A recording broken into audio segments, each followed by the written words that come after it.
Donc, bonjour tout le monde. Donc, je me présente, je m'appelle Walid Boudiche.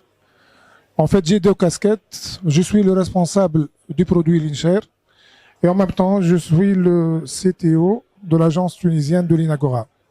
Donc, notre présentation d'aujourd'hui s'intitule « Quelle nouveauté pour le ministère de l'Intérieur ?» Donc, en fait, on va présenter un cas d'usage pour le produit Lincher avec notre client, le ministère de l'Intérieur français, bien sûr.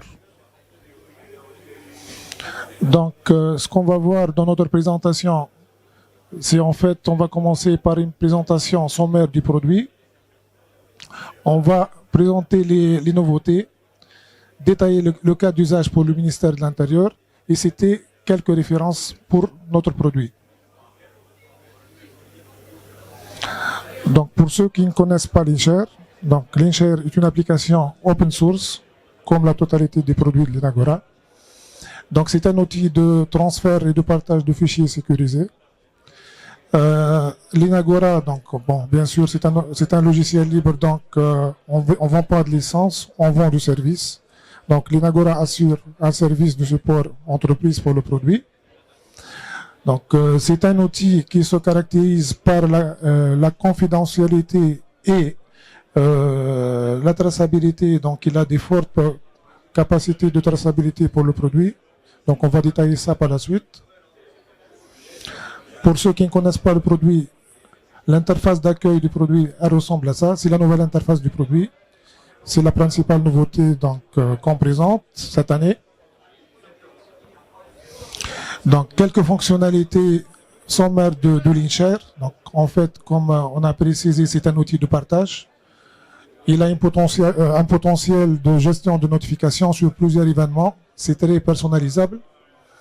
Donc, il a un espace de collaboration sur lequel vous pouvez créer des espaces de partage. Donc, à part les partages classiques avec les mails et prochainement avec les liens de partage. Donc, vous pouvez avoir un espace de partager dans lequel vous créez vos espaces, vous affectez les privilèges à vos utilisateurs en lecture, en écriture et tout.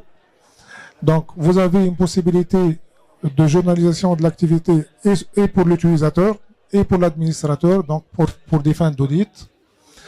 On a aussi des plugins pour s'intégrer avec les clients de messagerie, notamment Outlook et Thunderbird. On a aussi une autre fonctionnalité qui est intéressante pour les externes à l'entreprise, c'est d'offrir à ces gens la possibilité de déposer donc des fichiers sans avoir des comptes sur la plateforme.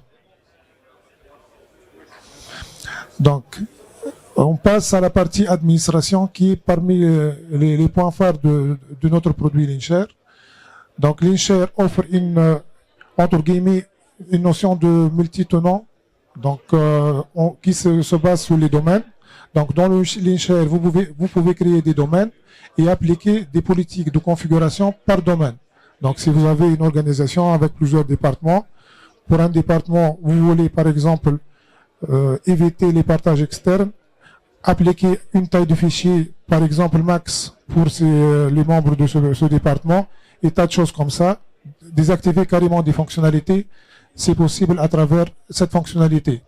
Donc, on peut aussi gérer les fonctionnalités de sécurité, donc notamment l'authentification, l'audit, l'intégration des antivirus, les filtrages sur le type du fichier.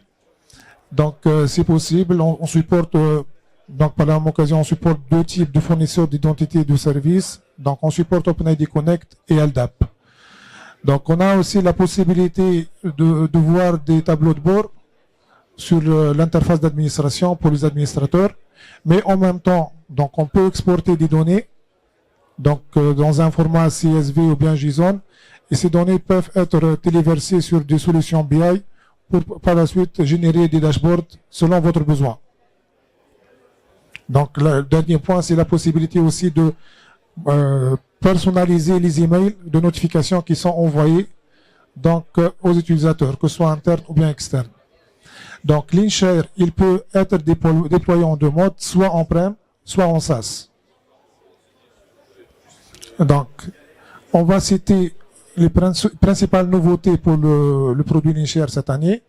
Donc, comme j'ai dit tout à l'heure, donc la principale modification ou bien nouveauté, c'est la nouvelle interface Linshare, ce qui nous a poussé donc à redévelopper l'interface utilisateur. C'est en fait que l'ancienne interface elle a été développée en AngularJS, qui n'est plus maintenable. Donc on a en profité aussi pour moderniser l'interface utilisateur, l'user experience et l'user interface. On a ajouté aussi quelques fonctionnalités de gestion du partage. Et le choix de l'outil avec lequel on a refait donc l'interface utilisateur, c'était Vue.js. Parmi les raisons, c'est sa rapidité, vu que son architecture est très simple par rapport à AngularJS. Donc, c'est à quoi ressemble la nouvelle interface utilisateur, c'est la rubrique MySpace. On a aussi intégré une fonctionnalité de Light Dark Mode au niveau de Linshare. Et donc, on passe à notre cas d'usage d'aujourd'hui, qui est le ministère de l'Intérieur français. Donc, pour ce cas d'usage, donc l'Inagora a déployé Linshare sur le site du ministère de l'Intérieur depuis l'année 2013. Donc, le service s'appelle Envol. Donc, il y a la version 3 actuellement. Donc, 250 000 utilisateurs utilisent ce service actuellement. Donc, je vous présente ici le roadmap pour vous montrer quelles sont les versions. Donc, parce qu'en fait, il y a une version dédiée pour le ministère de l'Intérieur qui est la version 6.3 et une partie de la version 6.2. Donc là, on a quelques fonctionnalités qui ont été développées pour le ministère de l'Intérieur et toute la version, pratiquement la 6.3, à l'exception de quelques bugs, bien sûr, donc qui a été développée pour le compte du ministère de l'Intérieur. Donc, quelles sont les fonctionnalités? Donc, éventuellement, on a mis à jour la liste des MIME types supportés pour Linshare dans la fonctionnalité de filtrage. Donc, ça, c'était le premier point. On a aussi amélioré l'expérience utilisateur pour appliquer cette fonctionnalité. Donc, on a ajouté la possibilité de créer des whitelists et des blacklists.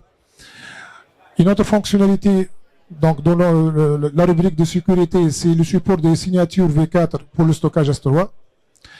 On a aussi assuré la synchronisation des attributs utilisateurs dans le cas de l'usage d'un fournisseur d'identité OpenID Connect, donc la synchronisation de nom, de prénom. On a aussi ajouté le support d'un pivot external ID. Ceci va nous permettre de, si on modifie même l'email de l'utilisateur, donc ça n'impacte pas le profil de l'utilisateur, ça ne va pas créer un nouveau profil avec le nouvel email. On a aussi donc actuellement on est en cours de merge de deux bases de données. Donc actuellement Linshare repose sur deux systèmes de gestion de bases de données qui sont MongoDB et Postgres. Donc actuellement on va avoir une seule base de données Postgres pour simplifier l'architecture et l'exploitation de la solution. Donc bien sûr cette collaboration nous a donné beaucoup de gains. Donc on a répondu aux besoins d'un client qui est très important. Ça nous a inspiré de nouvelles idées donc pour des fonctionnalités pour le produit. Et donc ça illustre notre capacité de répondre aux besoins spécifiques, bien sûr, de nos clients. Donc je cite quelques références pour Linshare, des gens pour lesquels on assure le support ou bien des gens qui utilisent le produit aussi. Donc on a pour le mode SaaS, on a le Parlement européen, on a Berger Livreau. Pour le mode on-prem, on peut citer donc le Crédit Lyonnais, le ministère de l'Intérieur, donc l'autorité de la concurrence et tas d'autres clients. Donc comme j'ai dit tout à l'heure, Linshare est un produit open source. Donc si vous êtes intéressé, notre repository se trouve sur GitHub. Donc linagora/Linshare. N'hésitez pas donc à accéder, à intégrer la communauté, à collaborer avec nous. Donc vous pouvez faire ça soit en envoyant des rapports de bugs. Donc si vous avez testé le produit, donc vous pouvez envoyer donc des rapports de bugs. Vous pouvez aussi participer au développement de nouvelles fonctionnalités.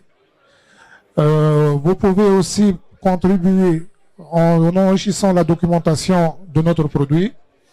Participer aussi aux discussions. Déjà, on a activé la rubrique discussion sur GitHub, donc vous n'hésitez pas à participer. et promouvoir donc l'INCHER auprès de vos contacts et réseaux. Donc, merci beaucoup.